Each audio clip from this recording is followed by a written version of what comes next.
अस्सलामुअलैकुम बच्चों। आज जो हम आपको कहानी सुनाने जा रहे हैं उस कहानी का unवान है लोमड़ी और कौवा। एक लोमड़ी 2 दिन से भूखी थी। इसे कहीं भी खाने को कुछ ना मिला था।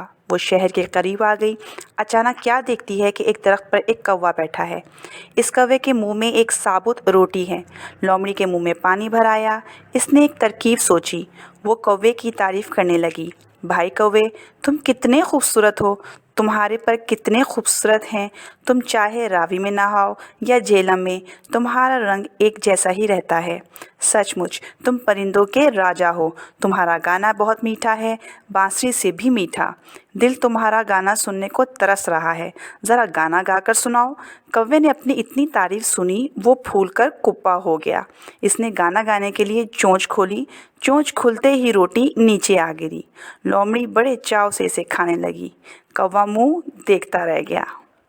तो फिर बच्चों, कैसी लगी आपको कहानी? अगली कहानी तक के लिए अल्लाह हाफिज़।